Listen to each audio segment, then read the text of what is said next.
요즘 코인 투자자, 주식 투자자 할 것 없이 최대 관심사는 뭐니 해도 삼성전자. 과연 삼성전자가 더 오를 것인가? 아니면 더 빠질 것인가?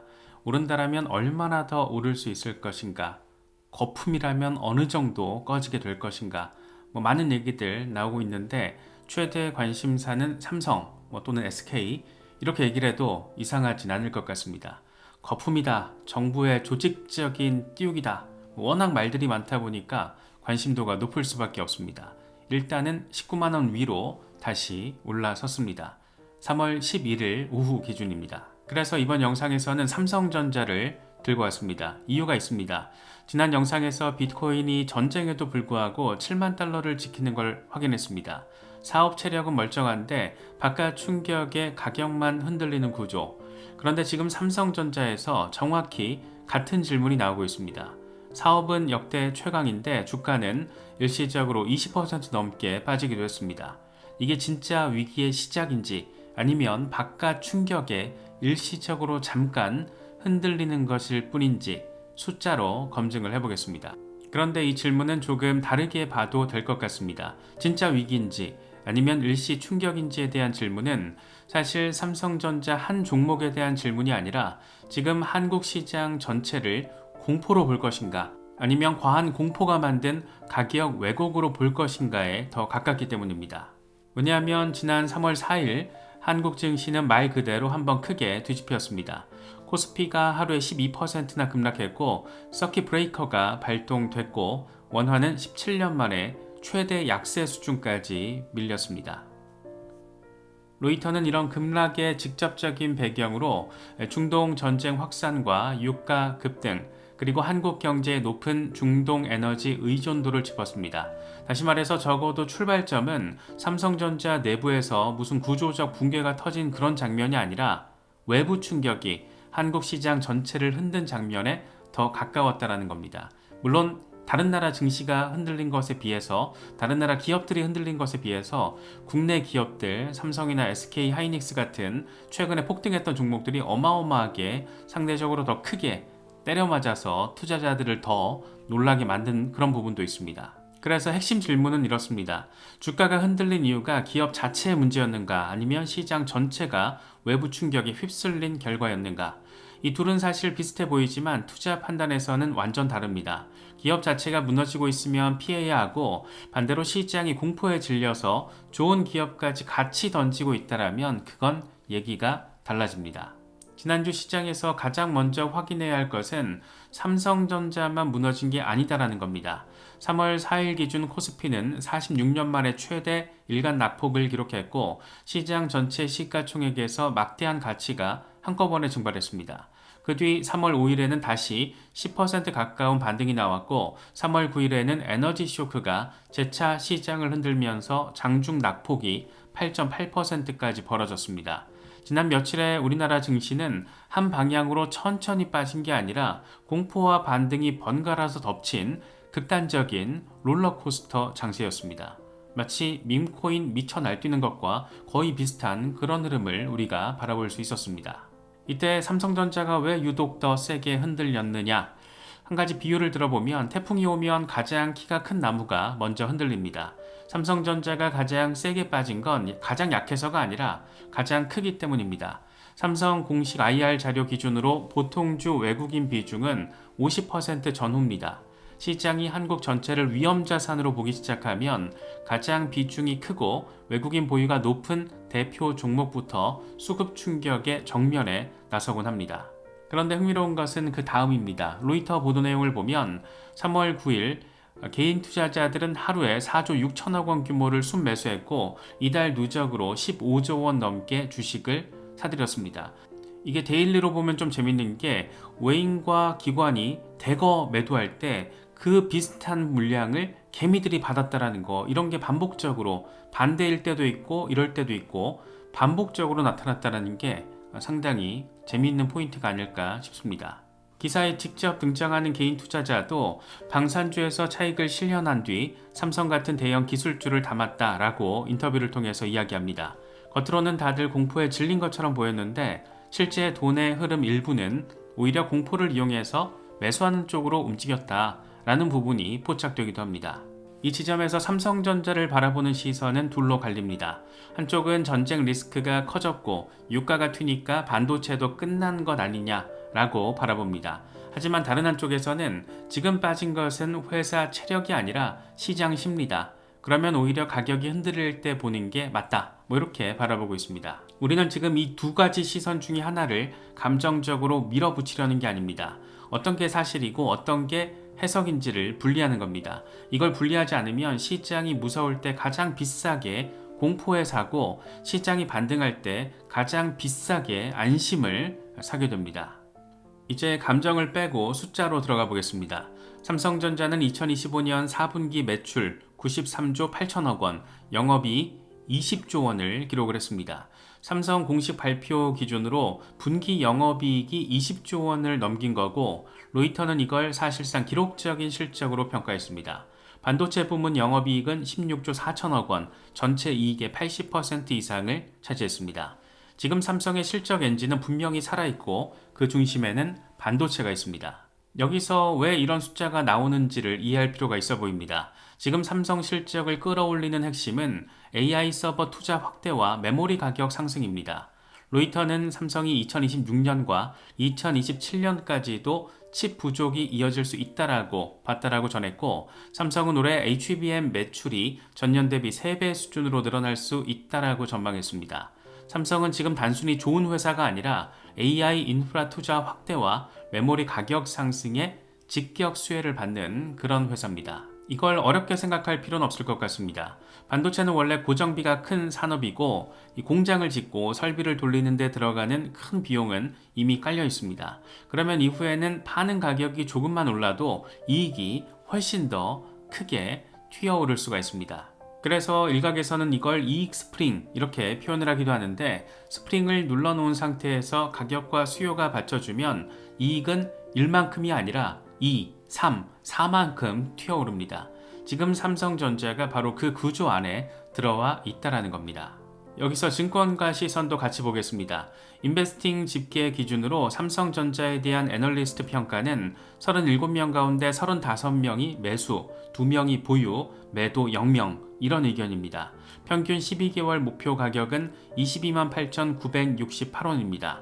이 숫자가 뜻하는 것은 하나입니다. 지난 며칠의 급락을 증권가가 삼성 사업 모델 붕괴 시작으로 보지 않는다라는 겁니다. 물론 애널리스트들이 매수라고 했으니까 무조건 맞다 이런 뜻은 아닙니다.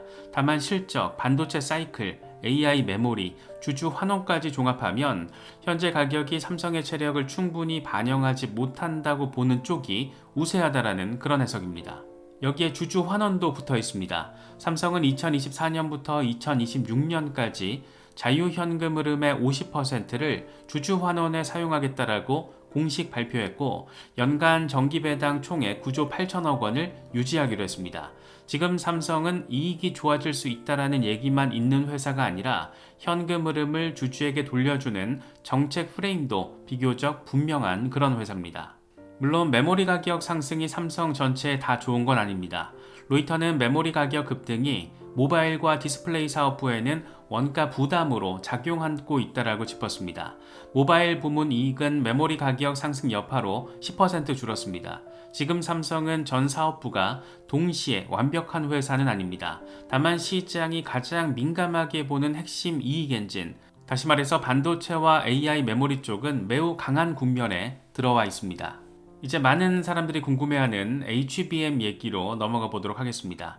HBM은 고대역폭 메모리입니다. 쉽게 말하면 AI 칩이 엄청난 양의 데이터를 빠르게 처리할 수 있도록 옆에서 받쳐주는 초고속 메모리입니다. 엔비디아와 같은 회사가 AI 가속기를 잘 만들었다라고 해서 끝나는 게 아니라 그 칩이 데이터를 병목 없이 처리하게 해주는 메모리도 같이 중요합니다. AI 시대의 성능 경쟁에서 메모리가 그냥 부품 하나가 아니라 핵심 병목을 푸는 열쇠가 된 겁니다. 삼성은 2월 12일 HBM4를 고객사에 출하하기 시작했다라고 밝혔습니다. 삼성 HBM4는 기본 처리 속도가 11.7GB/s고 최대 13까지 가능합니다. 몇 달 전까지만 해도 시장의 시선은 삼성이 HBM에서 뒤처졌다 이런 쪽이 훨씬 강했습니다. 그런데 지금은 적어도 완전히 밀린 회사가 아니라 다시 추격하고 있는 회사로 그림이 바뀌고 있습니다. 다만 표현을 조심할 필요는 있을 것 같습니다. 삼성이 HBM4에서 완전히 이겼다라거나 엔비디아 물량이 확정됐다라는 식으로 말하기에는 아직 너무 앞서간 것일 수 있기 때문입니다. SK 하이닉스와 마이크론 역시 HBM4 경쟁을 본격화하고 있습니다. 지금 단계에서 맞는 표현은 그래서 이겁니다. 삼성은 HBM4를 통해서 AI 메모리 경쟁 복귀 신호를 만들었다. 하지만 최종 평가는 앞으로의 수주와 고객 채택으로 확인해야 한다. 여기서 비트코인과의 연결도 보이는 것 같습니다. 지난 영상에서 비트코인이 ETF 이후 기관 자산으로 성격이 바뀌고 있다는 점을 짚었습니다. 삼성전자도 비슷한 측면이 있습니다. 예전에는 메모리 많이 파는 회사였다라면 지금은 AI 인프라 체인 안에서 다시 자리를 확보해가는 그런 회사로 평가받기 시작했습니다. 이런 변화가 완성됐다라고 말하긴 아직 이르지만 적어도 시장이 삼성을 바라보는 프레임이 바뀌고 있다라는 거, 이거는 분명해 보입니다. 비트코인에서 봤던 것처럼 자산의 성격 변화를 읽는 게 가격 변화를 읽는 것보다는 언제나 먼저입니다. 다만 여기서 반드시 브레이크를 한번 걸 필요가 있습니다. 지금 삼성을 좋게 보는 논리가 있다라고 해서 곧바로 이제 끝났다, 바로 올라간다 이렇게 연결해버리면 그거는 일종의 희망회로가 됩니다. 그래서 리스크부터 또 체크를 해보도록 하겠습니다. 첫 번째 리스크는 여전히 유가와 지정학입니다. 3월 9일에 전쟁 리스크로 인해서 브렌트유가 120달러 돌파를 했다가 지금은 다시 90달러 밑으로 내려왔습니다. 일단은 안정화되는 모습을 보이고 있는 겁니다. 우리나라처럼 에너지 수입 의존도가 높은 경제에서는 유가 급등이 단순한 뉴스가 아니라 실적, 환율, 심리, 수급을 한꺼번에 흔드는 변수입니다. 삼성전자를 볼 때도 주식창만 보는 것보다는 이렇게 유가와 지정학적 흐름을 함께 볼 필요가 있습니다. 두 번째는 HBM 경쟁 자체가 끝난 게임이 아니라는 겁니다. 삼성이 HBM4 출하를 시작한 것은 분명 의미가 크지만 SK 하이닉스는 여전히 시장의 리더이고 마이크론도 공격적으로 들어오고 있습니다. 삼성은 지금 복귀 신호를 만든 단계지 경쟁이 끝났다라는 단계가 아닌 겁니다. 세 번째는 좋은 반도체 업황이 삼성의 모든 사업부를 동시에 웃게 만들지는 않는다라는 겁니다. 메모리 가격 상승은 모바일과 디스플레이 쪽에는 원가 부담입니다. 삼성 전체를 하나의 덩어리로 보면서 반도체 좋으니까 다 좋다 이렇게 단순화하면 안 되는 그런 이유입니다. 지금 삼성은 분명 좋아지는 회사지만 그 좋아짐의 중심은 반도체, 특히 AI 메모리의 선택과 집중이 매우 지금 분명한 그런 상황입니다. 그래서 개인적으로는 지금 삼성전자에 대한 가장 정직한 객관적인 표현은 이거라고 봅니다. 좋아 보이지만 아직 편하진 않다. 이 좋은 숫자는 이미 나오고 있고 앞으로의 재평가 논리도 있습니다. 하지만 시장을 흔드는 외부 변수도 여전히 살아있습니다. 그러니까 이 구간은 확신의 문제가 아니라 확인과 분할 접근의 문제에 가깝다라고 바라보는 게 맞지 않나 생각됩니다. 체크 포인트는 한 3가지 정도로 정리를 해보겠습니다. 먼저 무엇보다 유가입니다. 전쟁 뉴스보다 더 중요한 것은 실제 원유 가격이 어디에서 안정되느냐입니다. 여기서 조건 결과를 분리해서 보면 이렇습니다. WTI가 80달러 밑에서 안정화된다라면 코스피 변동성이 가라앉는 신호, 이 최근 급락풍 가운데 일부는 이 심리 과잉으로 해석될 여지가 커집니다. WTI가 90에서 100달러로 다시금 상승하게 된다라면 삼성이 아니라 한국 시장 전체가 또 한 번 흔들릴 수가 있고 최근 반등이 일시적일 가능성이 커집니다. 매일 유가를 확인하는 게 가장 단순하고 강력한 판단 도구가 될 수가 있는 겁니다. 두 번째로는 엔비디아 GTC입니다. 3월 16일부터 19일까지 열리는 GTC는 AI 인프라 시장 전체의 서사를 업데이트하는 자리입니다. 여기서도 조건 결과를 보면 이렇습니다. 젠슨 황이 키노트에서 삼성 HBM4 탑재가 구체적으로 언급이 되는지, 또 삼성의 복귀 신호가 확인으로 바뀌면서 애널리스트 목표 가격 상향 릴레이가 그렇게 시작될 수도 있습니다. HBM 관련 언급이 미미하거나 경쟁사 중심이라면 삼성에 대한 기대가 다시 후퇴할 수도 있습니다. GTC는 확정 호재가 아니라 기대가 확인으로 바뀔 수 있는 그런 무대입니다. 기대와 확인을 분리해서 바라보는 게 그래서 더 현명한 접근 방법일 겁니다. 세 번째는 실적입니다. 다음 실적. 주가는 결국 올해 못 속입니다. 이번 반등이 진짜냐 아니냐는 결국 다음 분기 숫자가 말해줍니다. 메모리 가격 상승, HBM 매출 확대, AI 수요 지속이 숫자로 다시 확인된다라면 최근 급락은 점점 더 외부 충격이 만든 그런 디스카운트, 할인으로 해석이 될 겁니다. 반면 숫자가 기대에 못 미칠 경우에는 지금의 낙관론은 다시 한번 빠르게 흔들릴 수가 있습니다. 그래서 그때까지는 접근하더라도 분할로 접근하는 게 중요하지 않을까 싶습니다. 그래서 정리를 하면 이렇습니다. 먼저 유가가 $80 밑에서 안정되는지 여부, 이게 삼성만이 아니라 한국 시장 전체의 분기점이라고 할 수 있습니다. 두 번째로 3월 16일 엔비디아 GTC에서 삼성 HBM4 관련 메시지가 어떻게 나오는지 기대와 확인을 분리할 필요가 있습니다. 세 번째로 4월 1분기 실적에서 이익 스프링이 숫자로 확인되는지, 이 어닝 서프라이즈 여부가 다음 방향을 결정하게 될 겁니다. 지금 삼성전자에서 중요한 것은 뉴스가 아니라 숫자입니다. 뉴스는 공포를 키웁니다. 전쟁, 유가, 외국인 매도, 환율, 서킷 브레이커, 이런 단어들은 사람을 움츠러들게 만듭니다. 하지만 숫자는 조금 다른 이야기랍니다. 삼성은 기록적인 분기 실적을 냈고 반도체가 이익을 끌어올리고 있고 AI 메모리 경쟁에서 다시 존재감을 만들고 있고 증권가 컨센서스도 아직은 비교적 강한 매수 쪽에 서 있습니다. 그래서 지금 삼성전자에 던져야 될 질문은 지금 바로 이제 오르느냐, 이거라기보다 더 중요한 질문은 이번 급락이 삼성의 체력을 훼손한 건가, 아니면 시장의 공포가 가격을 과하게 흔드는 건가. 지금까지 짚어본 팩트들을 종합해보면 후자 쪽에 조금 더 가까워 보입니다. 다만 불확실성이 사라진 것도 아닙니다. 유가를 봐야 하고 GTC를 봐야 하고 다음 실적을 봐야 합니다. 그래서 지금은 확신보다는 확인이 먼저입니다. 우리가 비트코인을 볼 때도 삼성전자를 볼 때도 결국 묻는 건 같습니다. 이 자산의 체력을 믿는가? 이 태풍에 가장 먼저 흔들리는 것은 가장 큰 나무입니다. 하지만 태풍이 지나간 뒤에도 서 있는 건 역시 가장 큰 나무입니다. 주가는 공포를 반영합니다. 실적은 체력을 반영합니다. 그리고 결국 긴 시간 동안 시장을 이기는 것은 대개 더 큰 목소리가 아니라 더 단단한 숫자였습니다.